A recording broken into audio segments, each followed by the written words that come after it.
أعوذ بالله من الشيطان الرجيم.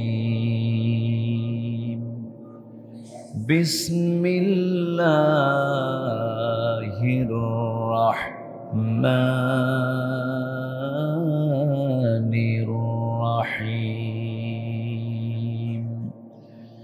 إن الله وملائكته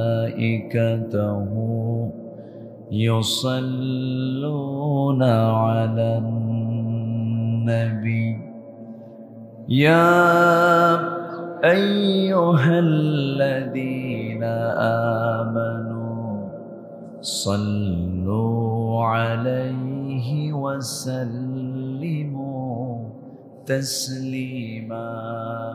اللهم صل على محمد وعلى آل محمد كما صليت على إبراهيم وعلى آل إبراهيم إنك حميد مجيد. اللهم بارك على محمد وعلى آل محمد كما باركت على إبراهيم وعلى آل إبراهيم إنك حميد مجيد.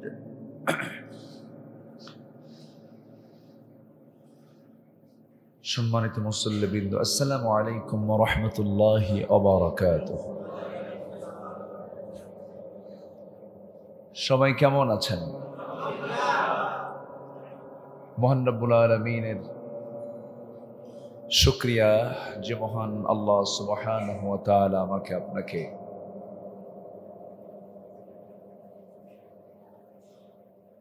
পবিত্র জুমার দিনের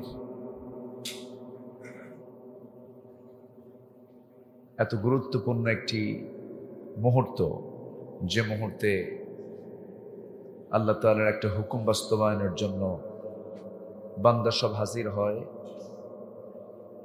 পবিত্র জুমার দিনের এই দুরাকাত ফরজ সালাত আদায়ের লক্ষ্যে যে মনিব আমাকে আপনাকে এমন বরকতময় জায়গায় আসার বসার তৌফিক দিয়েছেন, শুকরিয়া আদায় করছি, জবান খুলে বলছি আলহামদুলিল্লাহ।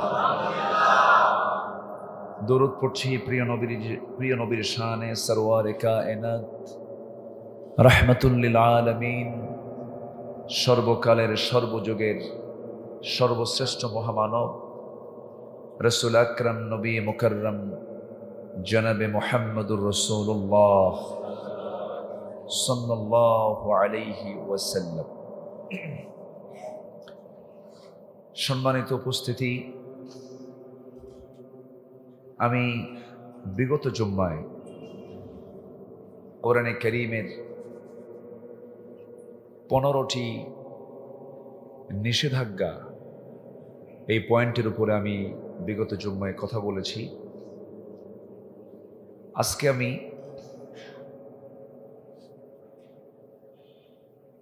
যে বিষয়ে কথা বলতে চাচ্ছি, এই পৃথিবীতে আল্লাহর রহমত প্রাপ্ত কিছু বান্দা থেকে যায়, আবার কিছু বান্দা থেকে যায় হলো আল্লাহর লানত প্রাপ্ত বান্দা।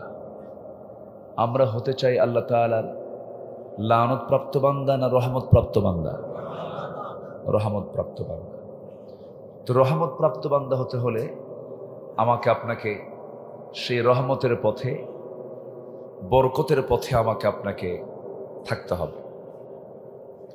আমি যদি সেই লানতের পথে যদি থাকি, তাহলে অবশ্যই আমাকে লানত প্রাপ্তই হতে হবে। আমি বসার সঙ্গে সঙ্গে কে যেন একজন আমাকে একটা চিরকুট লিখে দিয়ে গেছেন। উনি কওমে লূত সম্পর্কে একটু জানতে চান। কওমে লূতের উপরে আল্লাহ তাআলা লানত দিয়েছিলেন এবং তাদেরকে ধ্বংস করেছিলেন। তাদের মধ্যে এমন একটা অপরাধ, সে অপরাধের আধিক্যতা এতই বেশি ছিল যে শেষ পর্যন্ত আল্লাহ তাআলা তাদেরকে ধ্বংস করে দিয়েছেন, একদম গোটা কওম সহ। আশাদ্দুল আযাব মান কানা ফীহিম, যখন আযাব আসে তখন ভালো মন্দ সবার উপরে আযাবটা চলে আসে, কাউরে ছাড়ে না, একেবারে শেষ করে দিয়ে চলে যায়। তো আল্লাহর লানতপ্রাপ্ত বান্দা কারা? মোটামুটি আমি যতটুকু স্টাডি করেছি কোরআনের আলোকে 10 শ্রেণীর উপরে আল্লাহ তাআলার লানত। কয় শ্রেণী বলেন তো? 10 শ্রেণী। আজকে 10 শ্রেণী নিয়েই জানবো। জুমার দিন তো সময় একটু কম পাই, অল্প সময় যতটুকু পারা যায় আমরা যতটুকু শুনবো আমরা আমলের নিয়তে শুনবো। জোরে বলি ইনশাআল্লাহ। সম্মানিত ভাইরা, আর আমাদের জীবনের এই চলাচলের ফাঁকে আল্লাহ তাআলা তো মন দিয়েছেন, মনের মধ্যে উকি থাকা অনেক প্রশ্ন কিন্তু জমা হয়। কিছু প্রশ্ন বান্দার মধ্যে আপনা আপনি চলে আসে। কোরআন এমন একটি কিতাবের নাম যে কিতাবকে প্রশ্ন করলে পরে বান্দার সকল প্রশ্নের জবাব কোরআন দিতে প্রস্তুত হয়ে যায়। আমার আপনার প্রশ্ন ফুরে যাবে, আমার আপনার প্রশ্ন করতে করতে আমরা ক্লান্ত হয়ে যাব, কিন্তু আল্লাহর কালাম কোরআন প্রশ্নের জবাব দিতে কোনো ঘাটতিও হবে না, তার কোনো ক্লান্তিও হবে না। জোরে বলি সুবহানাল্লাহ। এটাই একমাত্র মহাবিশ্বের চির বিস্ময়। এর চাইতে বড় বিস্ময়, এর চাইতে বড় আশ্চর্যজনক আল্লাহর পক্ষ থেকে এর বিকল্প কোনো কিছু পৃথিবীতে আর নাই। এটাই একমাত্র মহাসত্য, এটাই হচ্ছে মহাবাস্তব, এটাই হচ্ছে একমাত্র বিপন্ন অস্থির পৃথিবীর এক অনির্বার্য ঠিকানা। আজকে বিশ্বের দেশে দেশে বিভিন্ন কওমে, সমাজে, রাষ্ট্রে, বিভিন্ন জাতির ভিতরে যে আমরা অশান্তি, অস্থিতিশীলতা বিরাজ করতে দেখছি, এটার মূলে সমস্যা হলো সেই মহাবিস্ময় আল্লাহর কালামকে প্রকৃতার্থে অনুসরণ না করার জন্য। গোটা পৃথিবীর মানচিত্রে বাংলাদেশ একটি ছোট্ট ভূখণ্ড হলেও এই সবুজ ভূখণ্ড যদিও মানচিত্রে খুব কম ছোট্ট একটা দেখা যায়, কিন্তু আমার দেশের যত মানুষ, যে জনসংখ্যা আরব গালফের মানুষ যত আছে তার চাইতে আমার দেশের জনসংখ্যাই বেশি। জনসংখ্যাটা যদি জনসম্পদ হতো আমার দেশে, গোটা পৃথিবীকে দেখিয়ে দেবার মতো মেধা শক্তি আমার দেশের মানুষের ছিল। আমার দেশের মানুষের যে মেধা শক্তি অন্যরকম, স্মৃতিশক্তি, ধৈর্য শক্তি এবং অসুস্থ থেকে বেঁচে থাকা, এটা একটা নিয়ামত। কার নিয়ামত বলেন তো? নিয়ামত। সব দিক থেকে আমরা আল্লাহর অসংখ্য নিয়ামতে ধন্য এই জনপদ। এই 20 কোটি মানুষ যে দেশে বসবাস করে, সেই দেশের প্রতিটি নাগরিকের ভিতরে যদি এই মহাবিস্ময় আল্লাহর কালামের প্রকৃত জ্ঞান যদি চর্চার মধ্য দিয়ে, অনুসন্ধানের মধ্য দিয়ে, স্টাডির মধ্য দিয়ে, অধ্যবসায়ের মধ্য দিয়ে যদি জাতিকে যদি এটাকে রপ্ত করানো হতো, তাহলে এই জাতি হয়ে যেত পৃথিবীর একটা শ্রেষ্ঠ জাতি। 55,000 বর্গ মাইলকে আমরা সুন্দর করে সাজাতে চাই না ইনশাআল্লাহ? আমি নিজেই একটা বাংলাদেশ, এটা ভাবা উচিত, ভাবতে হবে। আমি নিজে একজন দায়িত্বশীল, আমার বহু কাজ আছে। ইন্নাল্লাহা লা ইউগাইয়িরু মা বিকওমিন হাত্তা ইউগাইয়িরু মা বিআনফুসিহিম। আল্লাহ তাআলা সে জাতির কখনো পরিবর্তন করেন না যতক্ষণ না সে ব্যক্তি নিজে পরিবর্তিত না হয়। এটা কি মোল্লার কথা না আল্লাহর কথা? আল্লাহর কথা। এজন্য এই জীবনের চলার ফাঁকে বিভিন্ন প্রশ্ন উঁকি মেরে আমাকে জানান দেয়। যেরকম চলতে নেই ভাবি আমরা, এই গোটা পৃথিবীর সমগ্র জগৎ সৃষ্টি করেছেন কে, এমন প্রশ্ন কিন্তু আসতেই পারে। আর এটার বলিষ্ঠ জবাব আপনি কোন কিতাব থেকে নেবেন? পৃথিবীর কোনো কিতাব আপনাকে সান্ত্বনা দিতে পারবে না। সমগ্র জগতের সৃষ্টিকর্তা কে, এটি নিয়ে যদি আপনি গবেষণা করতে যান, আপনি পৃথিবীর কোনো বই থেকে এটার প্রকৃত উত্তর আপনি খুঁজে পাবেন না। প্রকৃত উত্তর খুঁজে পাওয়া যাবে কার নাজিল করা কিতাবে? কার নাজিল করা? আল্লাহর নাজিল। ধরুন একটা প্রশ্ন, এই পৃথিবী সৃষ্টি করেছেন কে? এই জবাব কি কোরআনে নাই? আল্লাহ রাব্বুল আলামিন বলেন, আল্লাহু খালিকু কুল্লি শাইইন ওয়া হুয়া আলা কুল্লি শাইইন ওয়াকিল। সূরা জুমার আয়াত নম্বর 62। আল্লাহ রাব্বুল আলামিন বলেন, এই পৃথিবী কেউ সৃষ্টি করেনি, সৃষ্টি করেছেন তিনি কে? আল্লাহ তাআলা। মানুষকে কে সৃষ্টি করেছেন?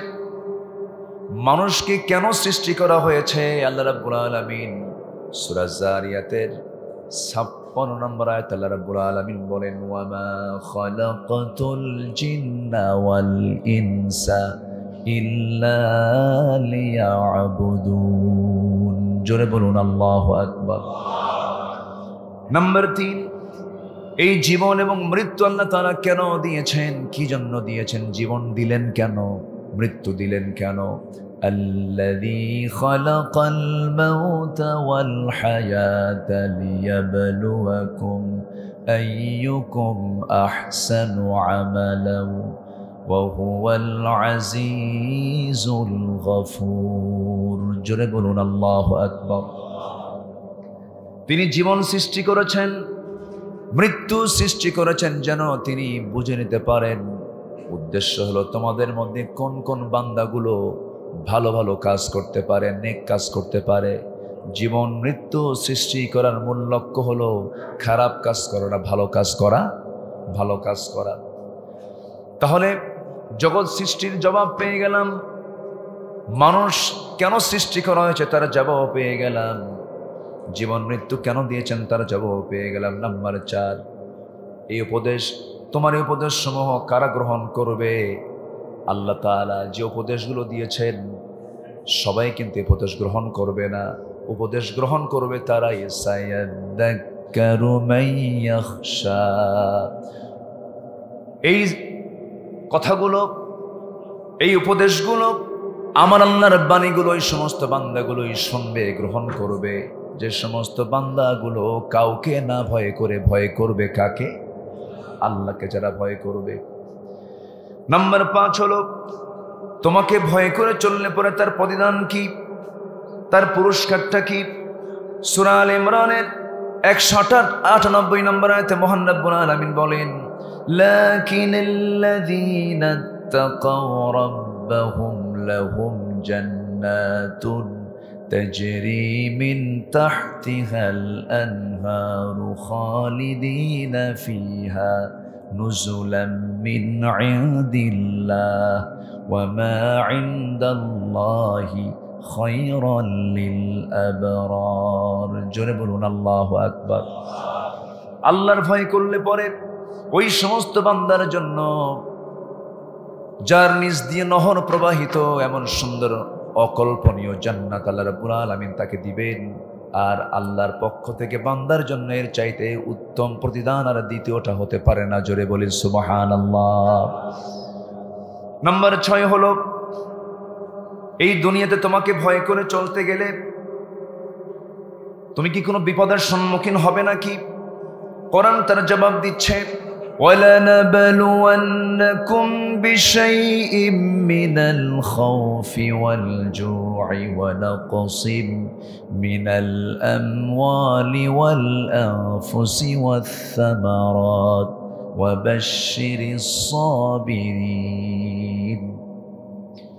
আল্লাহর ভয়, আল্লাহকে মানতে গিয়ে এই পৃথিবীতে ওই সমস্ত বান্দাগুলো অবশ্যই পরীক্ষার সম্মুখীন হবে, বিপদের সম্মুখীন হবে। এই পৃথিবীর সেরা মানুষ আল্লাহর নবীরা। সেরা মানুষ কারা বলেন?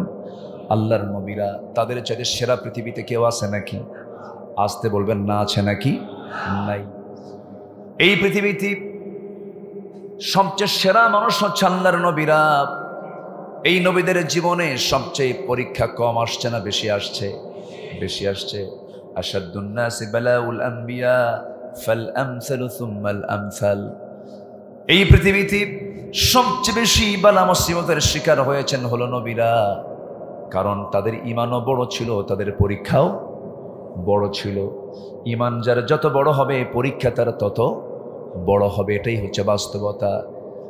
আল্লাহ রাব্বুল আলামিন তার পরীক্ষা যে নিবেন এটারও নিশ্চয়তা দিয়ে বলছেন, ওয়ালানাবলুওয়ান্না, অবশ্যই তোমাকে পরীক্ষা করা হবে। আলেম ওলামা যারা আছেন, ওয়ালানাবলুওয়ান্না লামে তাকিদ এবং শেষের নুনে তাকিদ, অবশ্যই তোমাকে পরীক্ষা করা হবে। ঈমান যার যত বড় তার পরীক্ষাও তত বড়। কি দিয়ে পরীক্ষা করা হবে? ভয় দিয়ে পরীক্ষা করা হবে, ক্ষুধা দিয়ে পরীক্ষা করা হবে, জানমাল দিয়ে পরীক্ষা করা হবে, শস্যাদের ক্ষতির দ্বারা পরীক্ষা করা হবে। কি দিয়ে পরীক্ষা হবে সেই সমস্ত মাধ্যমগুলো জানিয়ে দিয়েছেন আমার আল্লাহ তাআলা। নাম্বার 7, তোমার পথে চলতে আমরা বন্ধু হিসেবে কাকে গ্রহণ করব? আমি যখন আল্লাহর পথে টিকে থাকবো আমার বন্ধু কারা হবে? সেই বন্ধু নির্বাচনে ভুল করলে পরে সব কিছু ভুল হয়ে যাবে। ইমানদারের বন্ধু কি চোর বাটপার হতে পারে নাকি? ইমানদারের বন্ধু কি ডাকাত হতে পারে নাকি? ইমানদারের বন্ধু কি মুশরিক হতে পারে নাকি? ইমানদারের বন্ধু কি মুনাফিক হতে পারে নাকি? ইমানদারের বন্ধু কি কাফেররা হতে পারে নাকি? আল্লাহ রাব্বুল আলামিন বলেন সূরা মায়েদার 55-56 নম্বর আয়াত, আল্লাহ রাব্বুল আলামিন বলেন, ইন্নামা ওয়ালিয়্যুকুমুল্লাহু ওয়া রাসূলুহু ওয়াল্লাযীনা আমানুল্লাযীনা ইউকিমুনাস সালাতা ওয়া ইউতুনাস যাকাতা ওয়া হুম রাকিউন। তোমাদের বন্ধু হবে 3 জন। 1 নম্বর বন্ধু হবেন আল্লাহ তাআলা, নাম্বার 2 বন্ধু হবেন তোমাদের রাসূল, নাম্বার 3 বন্ধু হবেন তোমাদের মধ্যে যারা ঈমানদার। আল্লাহ তাআলা আর এই জায়গায় বলছেন, মিন দুনিল মুমিনিন, মুমিনদের জীবনে মুমিন ছাড়া কোনো বন্ধু হতে পারে না। ইতিহাস সাক্ষী, প্রেজেন্ট ওয়ার্ল্ড সাক্ষী। আপনি একটু তাকায় দেখেন ফিলিস্তিনের দিকে, পাশের দেশের দিকে তাকায় দেখেন। ইহুদিরা আগেও শত্রু ছিল, এখনো কি বন্ধু হতে পেরেছে নাকি? বন্ধু কি কোনোদিন হবে নাকি? হবে না। আধুনিক দুনিয়ায় আমরা অনেকেই বলি জ্ঞান বিজ্ঞান চরম উৎকর্ষ সাধনের এই যুগ। এই পৃথিবীর শুরু থেকে আজ পর্যন্ত সায়েন্স টেকনোলজির যত ডেভেলপ হয়েছে তার বসন্তকাল কিন্তু এখন চলছে। চূড়ান্ত সময়েও যে পাশবিকতা, যে দানবতা, যে অমানবিক হত্যা কাণ্ডগুলো গোটা পৃথিবীতে ঘটাচ্ছে, ওই সমস্ত লোকগুলো বিজ্ঞান থেকে দূরে নাকি? বিজ্ঞান তারা স্পর্শ করেছে, জ্ঞান বিজ্ঞানে তারা কিন্তু পারদর্শী, ঠিক আছে, কিন্তু এই সমস্ত আচরণ করার মূল কারণ হলো তারা সব সহ্য করবে কিন্তু ইসলাম আর মুসলিমকে কখনো সহ্য করতে পারে না। তাদের সমস্যা হচ্ছে ইসলাম, তাদের সমস্যা হচ্ছে মুসলিম। ইসলাম এবং মুসলিম যেখানে তারা দেখতে পায় সেখানেই তাদের গা জ্বালা যন্ত্রণা করে, পশ্চিমাদের গা জ্বালা যন্ত্রণা করে, ইউরোপের গা জ্বালা যন্ত্রণা করে। কারণ তাদের সভ্যতা, তাদের সংস্কৃতি হচ্ছে সম্পূর্ণ মুসলমানদের। ইসলামের সোজাটা না উল্টাটা? উল্টাটা। ইসলাম যেরকম নারীকে ঢাকতে বলেছে, ইসলামের সৌন্দর্য হলো নারীরা ঢেকে চলবে। আইয়ুদনিনা আলাইহিন্না মিন জালাবিবিহিন্না, তারা প্রশস্ত কাপড় পরে তাদের চামড়াকে ঢাকবে। মুসলমানদের কালচার হলো চামড়া ঢেকে চলা, পর্দার সহিত মেনে চলা, সতর ঢেকে ফেলা। পুরুষের সতর হলো নাভি থেকে হাঁটুর নিচ পর্যন্ত, আর একজন নারীর সতর হলো মাথা থেকে পা পর্যন্ত। প্রয়োজনে সে মুখটা বের করতে পারবে, সে চোখ দিয়ে দেখবে, বন্ধ হয়ে গেলে তো দেখতে পারবে না, সে মুখ দিয়ে খাবে, বন্ধ হয়ে গেলে তো খেতে পারবে না। আবার নাক দিয়ে সে অক্সিজেন গ্রহণ করবে, যদি না সে বের করে তাহলে তো সে এটা দম বন্ধ হয়ে মারা যাবে। তিনটা এসেনশিয়াল, চোখ, নাক এবং মুখ, এটা এই জাস্ট এই মুখমণ্ডলের সাথেই জড়িত। এই জন্য ইসলাম যদিও মুখটাকে সতরের আওতা মুক্ত রেখেছে, কিন্তু face is the index of mind. গোটা দেহের রাজধানী হলো চেহারা। চেহারায় একটা নারীর প্রতি আকৃষ্ট হয় পুরুষ, চেহারায় আগে না অন্য কিছুতে আগে? আগে চেহারায় কিন্তু আকৃষ্ট হয়। তো ফিতনার যদি আশঙ্কা হয় সে সময় মুখটা ঢেকে ফেলাই উত্তম। এটা অধিকাংশ আলেম ওলামাদের মত এটাই।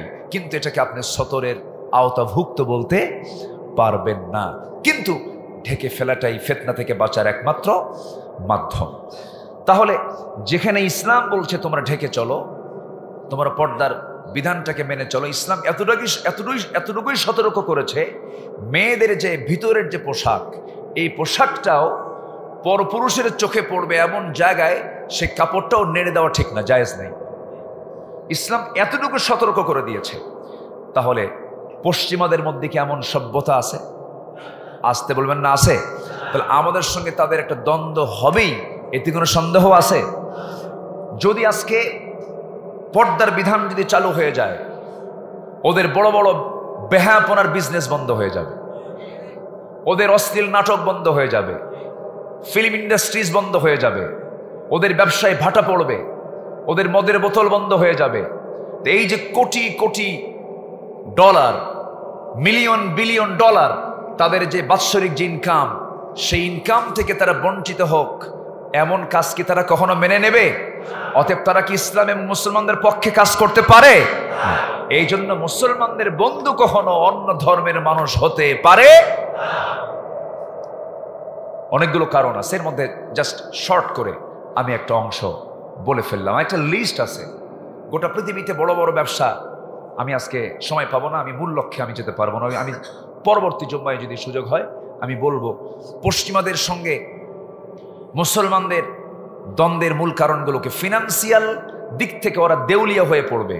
ওদের সবচেয়ে বড় অস্ত্র হলো মদ, ওদের সবচেয়ে বড় অস্ত্র হলো বেহায়াপনা, জেনা, ব্যভিচার। ইসলাম কায়েম হলে সব বন্ধ হয়ে যাবে।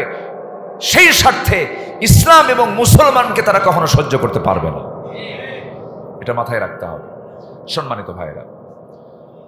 তাহলে আমার বন্ধু হবে একমাত্র আমার মুসলিম ভাইরে আমার বন্ধু হবে। দিন শেষে অমুসলিম ইসলাম বিরোধী শক্তি আমার আপনার কখনো দিল থেকে দিলের বন্ধু কখনো হতে পারে। তবে হ্যাঁ, আমি মানবিক হব, অমানবিক হব না। ইহুদি বলে আমি তাকে ঘৃণা করব তা নয়, আমি খ্রিস্টান বলে আমি তাকে ঘৃণা করব তা নয়।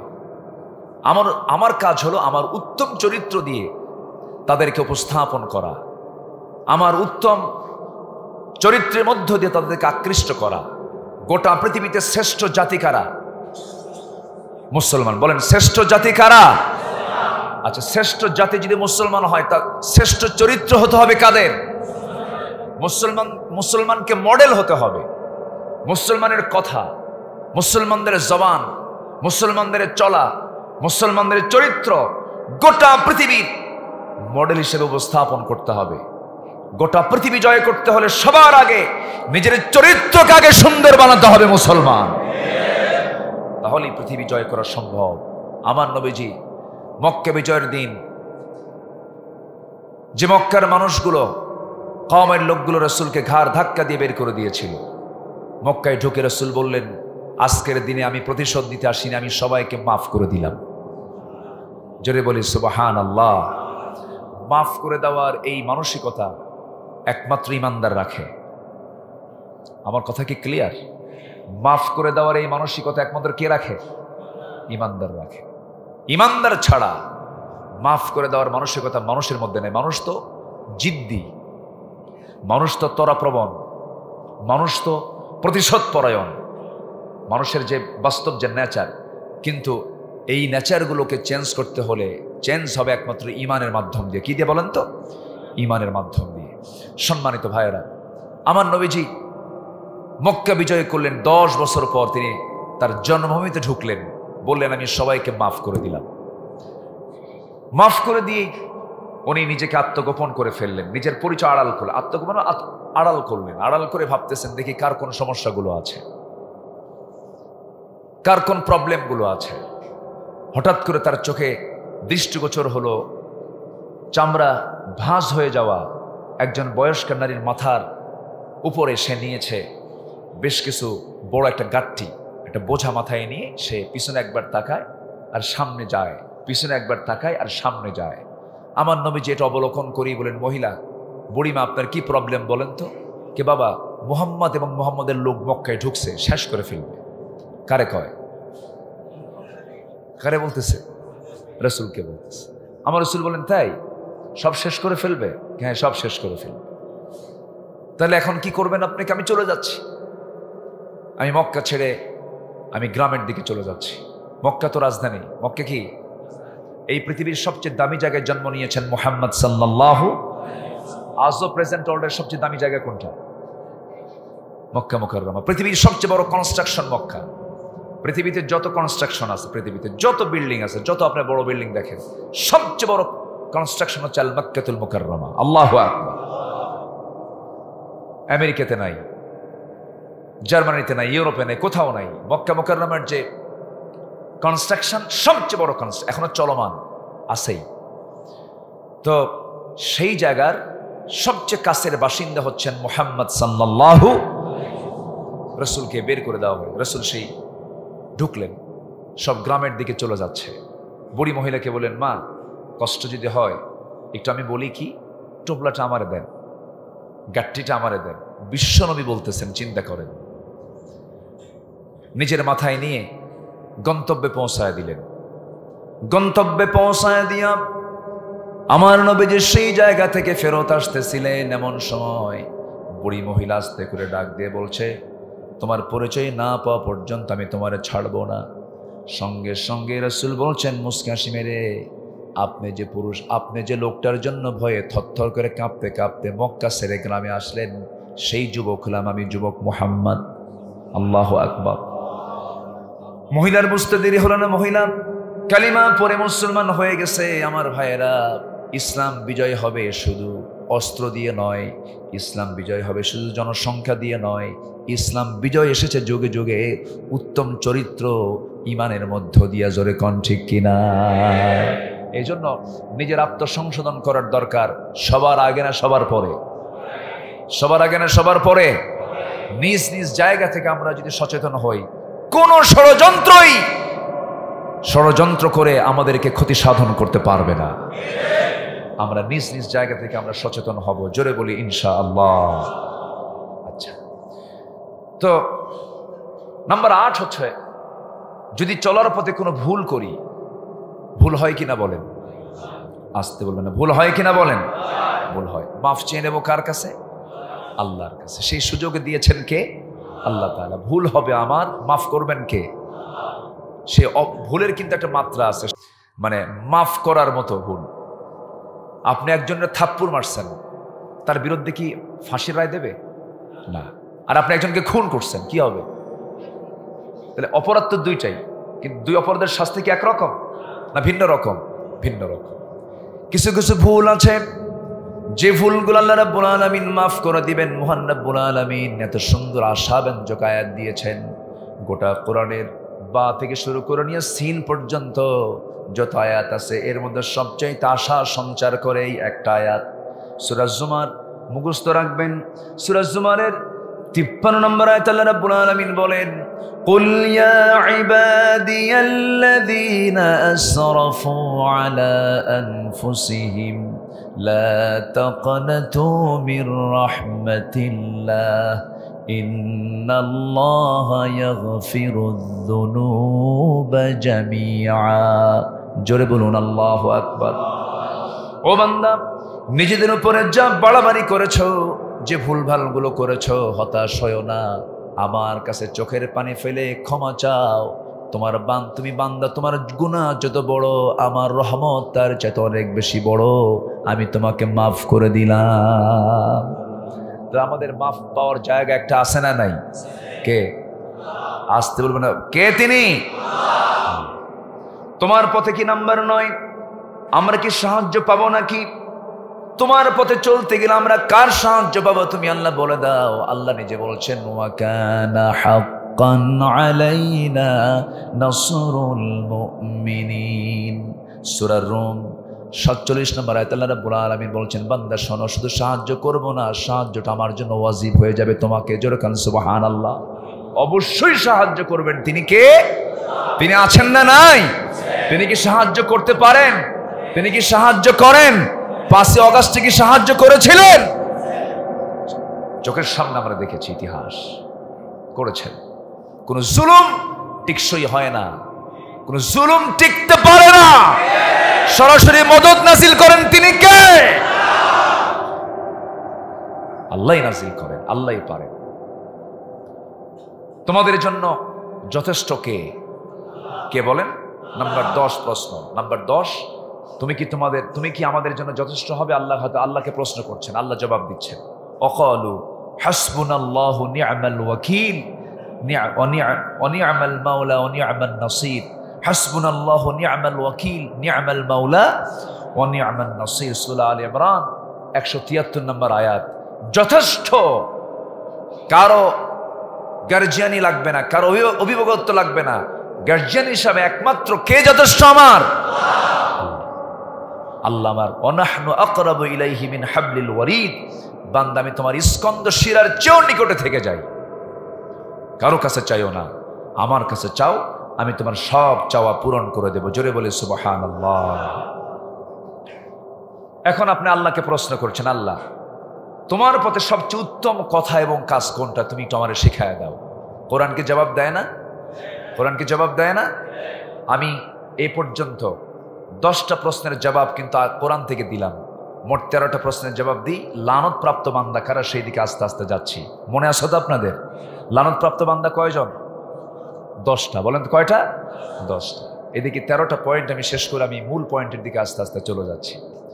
আল্লাহ রাব্বুল আলামিন উত্তম কাজ কোনটা, উত্তম কথা কোনটা তা জানিয়ে দিচ্ছেন। যারা পারেন ঠোঁট মিলিয়ে বলুন, ওয়ামান আহসানু কাওলাম মিম্মান দাআ ইলাল্লাহি ওয়া আমিলা সালিহান ওয়া ক্বালা ইন্নানি মিনাল মুসলিমিন। ওই ব্যক্তির কথার চাইতে উত্তম কথার কার হতে পারে যে মানুষকে আল্লাহর দিকে ডাকে। কার দিকে ডাকে বলেন? আল্লাহর দিকে ডাকে এবং নিজে ভালো কাজ করে, নিজেও ভালো আমল করে। ওয়ামিলা সালিহান, এবং বুক উঁচু করে নিশ্চয়তা দিয়ে বলে ফেলে, সাহসিকতা নিয়ে বলে ফেলে, ইন্নানি মিনাল মুসলিম, আমি হলাম মুসলমান। আমি কি বলেন?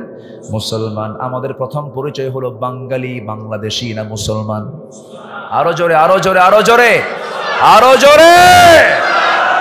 কোন জাতীয়তাবাদ ইসলামে নাই।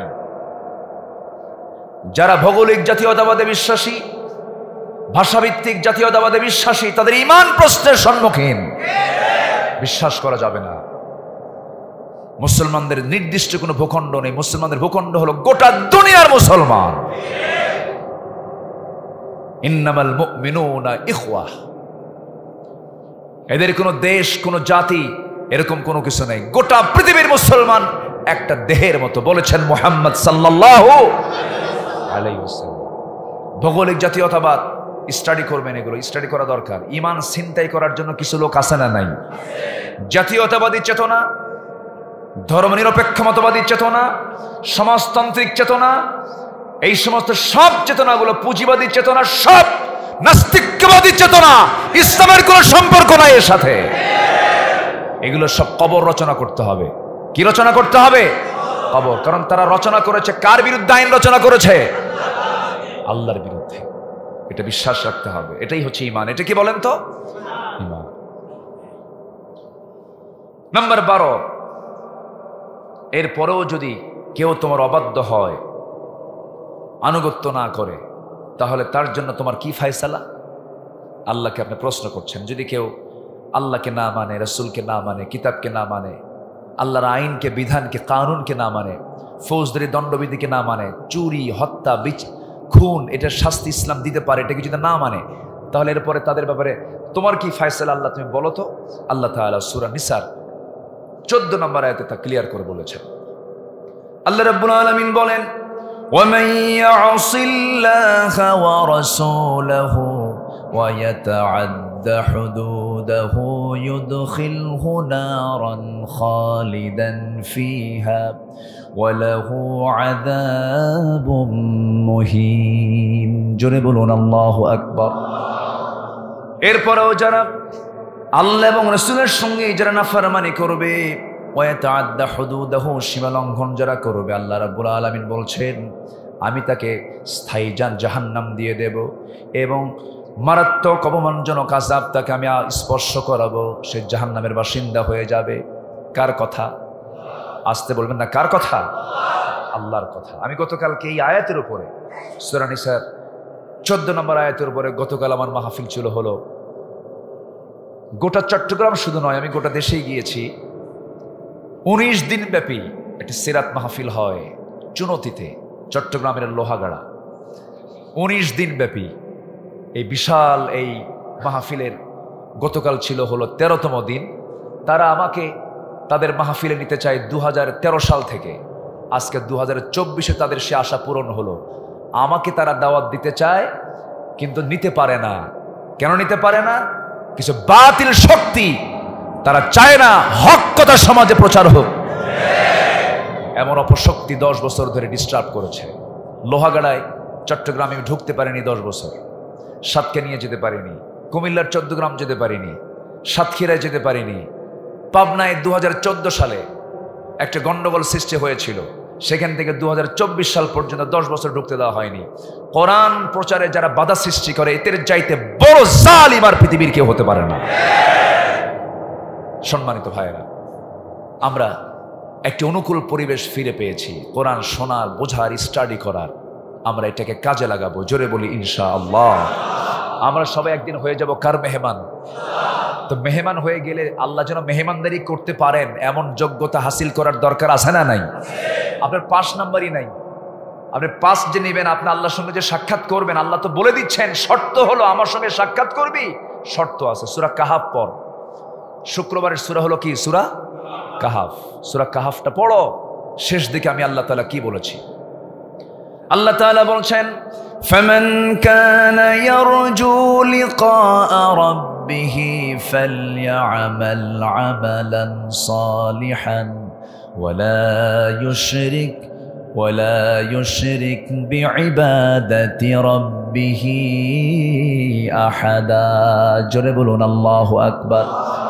যে বান্দা আমার সঙ্গে সাক্ষাৎ করতে চায়, সাক্ষাৎ করার শর্ত হলো সব শিরকিয়াতের গন্ধগুলো দূর করে ফেলো, ইমানটাকে মজবুত করো, নেক আমলে নিজের জীবনটা মজবুত করে ফেলো।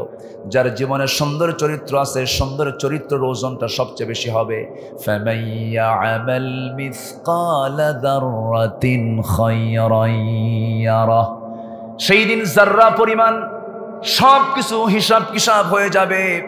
আল্লাহ রাব্বুল আলামিন সেই দিন অনুপরিমাণ ভালো কাজ করলো, বান্দার সেই প্রাপ্তি সেদিন সে পেয়ে যাবে। আমার বন্ধুগণ, সেই দিন যে ওজন করা হবে, আমলগুলো ওজন করা হবে, এর মধ্যে সবচেয়ে বেশি ভারী ওজন হবে হলো উত্তম চরিত্রের। উত্তম চরিত্রের ওজনটাই সবচেয়ে বেশি ভারী হয়ে যাবে। এই জন্য আমাদের সবচেয়ে বড় অর্জন হলো আমরা উত্তম চরিত্র অর্জন করব। জোরে বলি ইনশাআল্লাহ। জেনা থেকে দূরে থাকবো, নেশা থেকে দূরে থাকবো, চোখটাকে হেফাজত করব, হাতটাকে হেফাজত করব, পাটাকে হেফাজত করব। শয়তান ঈমানকে ছো মেরে নেওয়ার জন্য চতুর্মুখী মাধ্যম ছড়িয়ে রেখেছে কিনা বলেন? এগুলো থেকে বাঁচার চেষ্টা করতে হবে। আমার বন্ধুগণ, এবার আল্লাহ তাআলা সর্বশেষ আমরা যদি প্রশ্ন করি, আল্লাহ কোন কোন গুণ অর্জন করতে পারলে তোমার জান্নাত আমরা পেয়ে যাব? কোরআন জবাব মনে হয় দেয় নাই। এক জায়গায় দিয়েছে না বহু জায়গায় দিয়েছে? বহু জায়গায় দিয়েছে। ঘন্টার পরে ঘন্টা লেগে যাবে। আল্লাহ রাব্বুল আলামিন সূরা মুমিনুনের প্রথম দিকের 8-10টা আয়াত দিয়েছেন। গোটা কোরআন বাদ দিয়ে যদি কোনো বান্দা যদি সূরা মুমিনুনের প্রথম 10টা আয়াত ফলো করে, জান্নাত যাওয়ার জন্য কিচ্ছু লাগবে না। এই 10টা আয়াত নিয়ে আল্লাহর জান্নাতে চলে যাবে। قد أفلح المؤمنون الذين هم في صلاتهم خاشعون والذين هم عن اللغو معرضون والذين هم للزكاة فاعلون ওয়াল্লাযীনা হুম লিফুরুজিহিম হাফিযুন। জোরে বলুন আল্লাহু আকবার।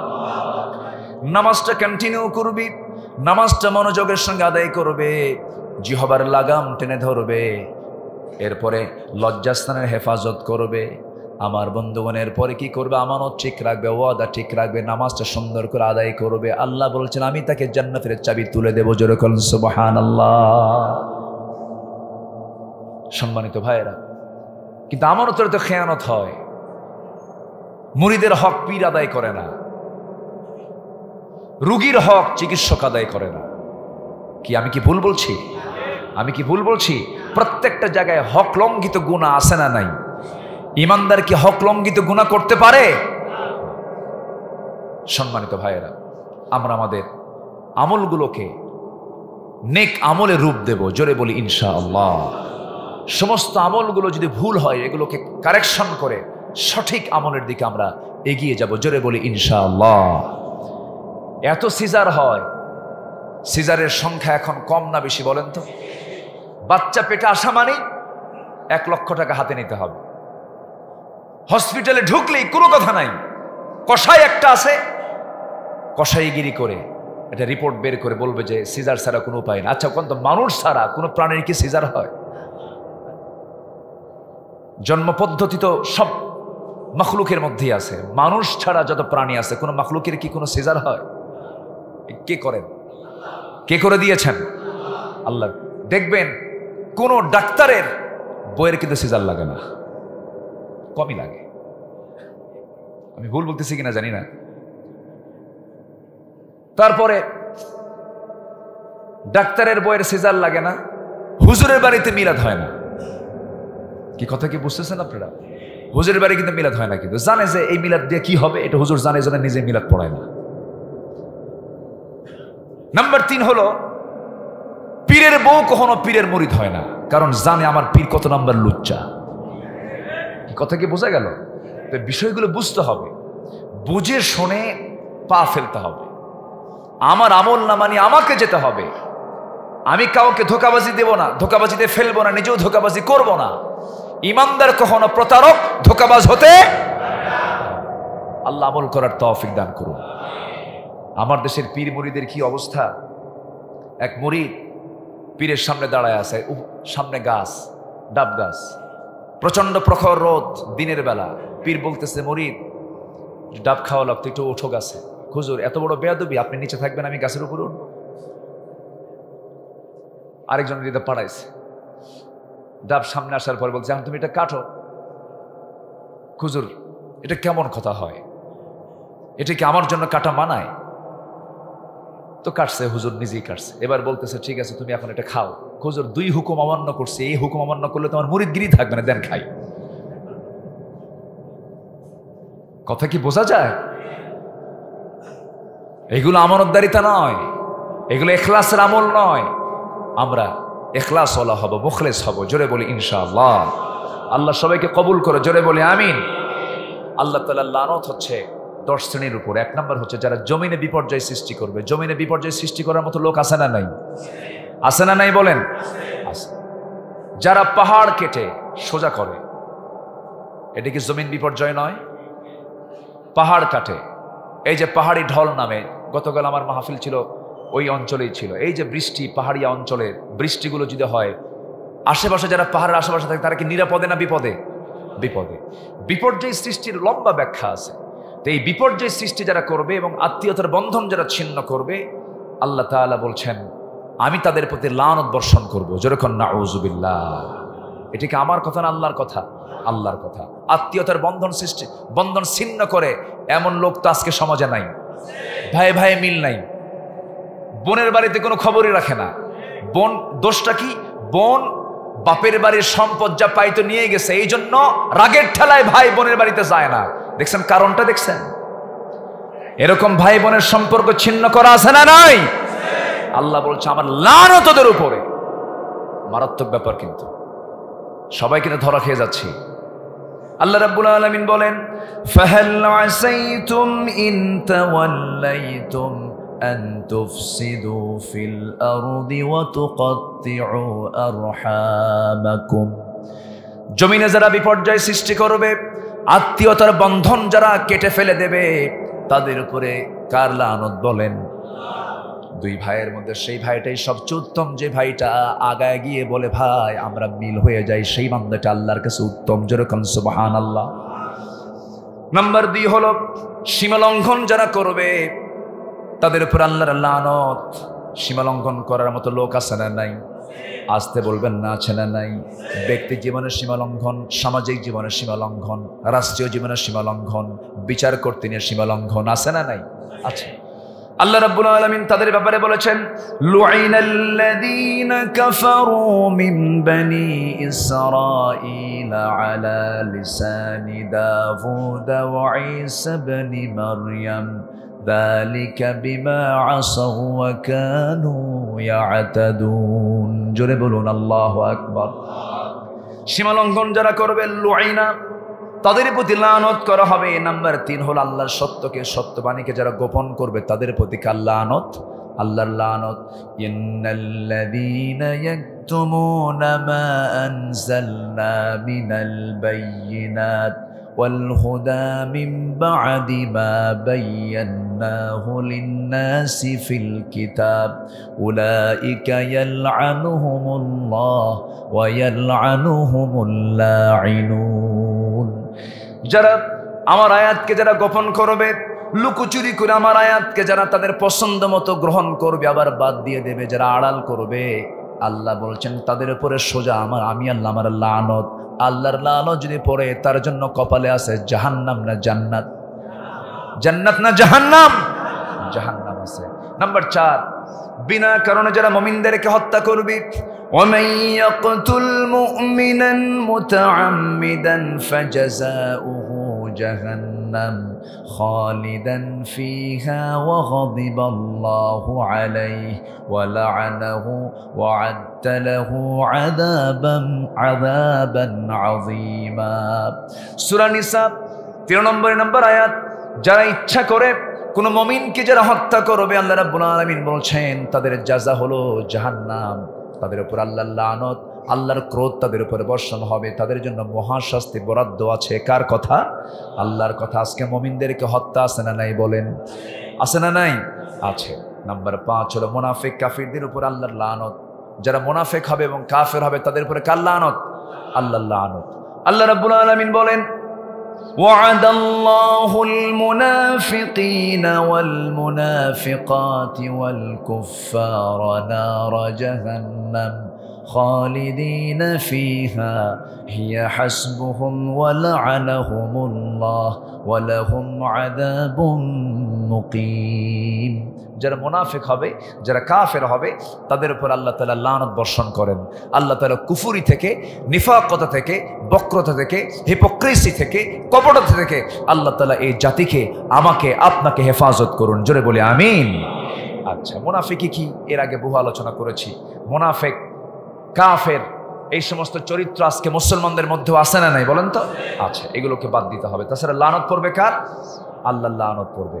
কুফরি এবং কাফের অবস্থায় মৃত্যুবরণ করলে আল্লাহ তাআলা তাদের উপর আল্লাহ তাআলা লানত তিনি নাজিল করবেন। নাম্বার 7 হলো আল্লাহ এবং রাসূলের যারা শত্রু হবে, আল্লাহ শত্রু হবে, রাসূলের শত্রু হবে, এমন লোক আছে না? আসতে বলবেন না, আছে না নাই? পর্দার বিরুদ্ধে কথা বলা মানে কার শত্রু হওয়া?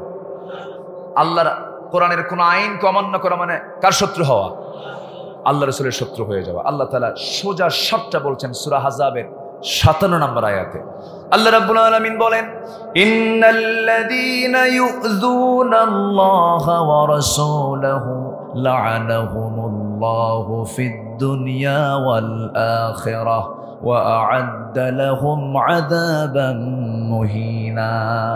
যারা আল্লাহকে এবং রাসূলকে যারা কষ্ট দেবে, আল্লাহ এবং রাসূলের ব্যাপারে যারা বাজে কথা বলবে, আল্লাহর লানত এই দুনিয়া এবং আখিরাতে, দুনিয়া এবং আখিরাতে। তাহলে লানত কিন্তু, তাদের লাঞ্ছনা কিন্তু দুনিয়াতেও আছে, আখিরাতেও আছে। তার নিকটবর্তী কিছু চিত্র কি আমরা পাইছি?